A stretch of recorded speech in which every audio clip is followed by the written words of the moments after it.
Hello বন্ধুরা, কেমন আছো? আশা করি সবাই খুব ভালো আছো। আবার একটা লাঞ্চের মেনু নিয়ে তোমাদের সাথে চলে আসছি। আজকে ছিল সানডে, তো বরমশাই বলেছিল কি চিকেন খাবে, তো চিকেন নিয়ে আসছিলো অল্প করে, আর 2 রকমের মাছও ছিল, এদিকে ভাত হচ্ছিল।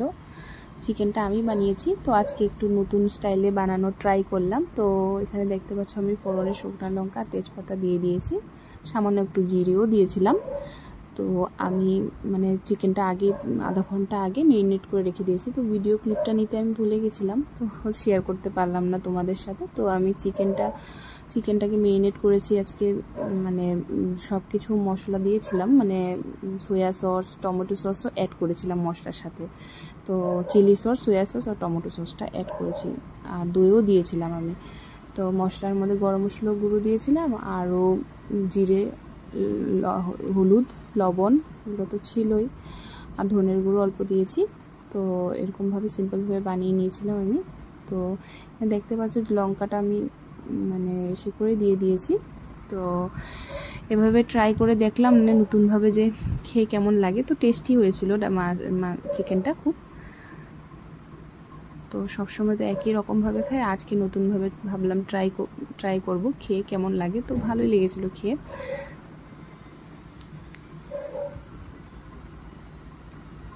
তো মশলা ম্যারিনেট করার যে মশলার জলটা ছিল সেটা আমি দিয়ে দিয়েছি, দিয়ে আমি খুব ভালোভাবে কষিয়ে নিয়েছিলাম। বাবা আবার 2 রকমের মাছ এনেছিল, বলেছিলাম না, চাপেলি মাছ আর ছিল বান মাছ। তো মা এগুলো কেটে নিচ্ছিল সাইডে, আর মাংসটাকে আমি ঢাকনা দিয়ে রেখে দিয়েছিলাম। তো এখান থেকে মাংস থেকে জল বেরিয়েছে দেখতে পাচ্ছ। তো এটার মধ্যে আমি ভালোভাবে কষিয়ে নিয়েছি, আমি মাংসটা ওখানেই 80% বয়েল করে নিয়েছিলাম। তো এখানে আমার মাংসটা ভালো মতন কষানো হয়ে গেছে, তেল ছেড়ে দিয়েছি দেখতেই পাচ্ছ। তারপর আমি আর একটু ভালোভাবে কষিয়ে তারপর আমি জল এড করেছিলাম, গরম জল দিয়েছিলাম আমি। তো এখানে মাছটাকে মা ধুয়ে হলুদ লবণ মাখিয়ে রেখে দিয়েছিল দেখতেই পাচ্ছ। তো চিকেনটা হয়ে যাওয়ার পর আমি একটু তুলে রেখেছিলাম, দেওয়ার খাবে বলছিল। তো এখানে আমি গরম জল অ্যাড করেছিলাম। বয়েল তো হয়ে গেছিলো, 90% বয়েল হয়ে গেছিলো। তারপর আমি জল অল্প দিয়েছি, গ্রেভিটা কম ভালো লাগে না বেশি ঝোল টাইপের রাখলে। আর না ধনেপাতা দিয়েছি, আমার ভালো লাগে ধনেপাতা খেতে, তার জন্য দিয়েছিলাম। তো নতুনভাবে ট্রাই করলাম, হাজব্যান্ডও বলেছিল ভালোই হয়েছে। এদিকে মা চাপেলি মাছটাকে বানিয়ে নিয়েছে শ্বশুরমশাইয়ের জন্য। তো সিম্পলভাবে বানিয়েছে দেখতেই পাচ্ছ, বেগুন আর আলু দিয়ে কাঁচা লঙ্কা দিয়ে বানিয়ে নিয়েছিল। তো হলুদ লবণ দিয়ে মা ভালোভাবে বেগুনটাকে ফ্রাই করে নিল। তারপরে মশলা অ্যাড করেছিল, ধনের গুঁড়ো আর জিরের গুঁড়ো দিয়ে ঝোল বানিয়েছে। তো দেখতেই পাচ্ছ এগুলো ভালোভাবে মশলাটা হওয়ার পর আলুটা হালকা সিদ্ধ হওয়ার পর জল দিয়ে দিয়েছিল মা। তো সাইডে আবার বান মাছটাও ভেজে নিচ্ছিল এক এক করে।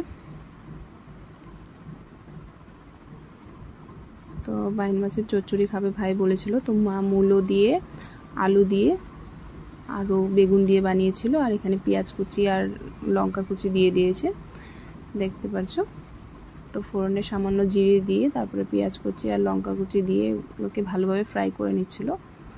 আর মাছের ঝোলটা ফুটে যাওয়ার পরে মাছগুলো এক এক করে দিয়ে দিয়েছে। তো দিয়ে দেওয়ার পর ঝোলটা আর একটু জাল করে নিয়ে নামিয়ে নিয়েছিল। তো সাইডে ছোটো কড়াইতে বসিয়ে দিয়েছিল এগুলো। তো দেখতে পাচ্ছ মূলা, আলু আর এগুলো সব কেটে রেখেছিল, সব দিয়ে দিয়েছে। এগুলো দিয়ে ভালোভাবে ফ্রাই করে নিচ্ছিল মা। তারপর লবণ আর জিরের গুঁড়ো, হলদির গুঁড়ো দিয়ে দিয়েছিল, ধনিয়া, হলদির গুঁড়ো আর জিরের গুঁড়ো দিয়ে দিয়েছিল। পরে সাইডে মাছটাও হয়ে গেছে, মা রেখে আবার বড় কড়াইতে মাছটা দিয়ে দিয়েছিল। আর লঙ্কার গুঁড়ো অ্যাড করেছিল। সাইডে মাছটা হয়ে গেছে, চাপলি মাছটা। তো তারপর এই ছোটো কড়াই থেকে বড় কড়াইতে ট্রান্সফার করে নিয়েছিল মা।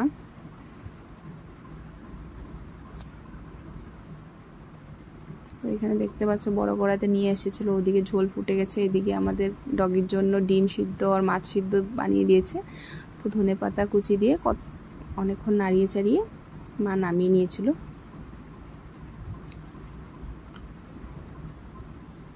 তো আজ এই পর্যন্তই, দেখা হচ্ছে আবার নেক্সট ভিডিওতে। Bye bye.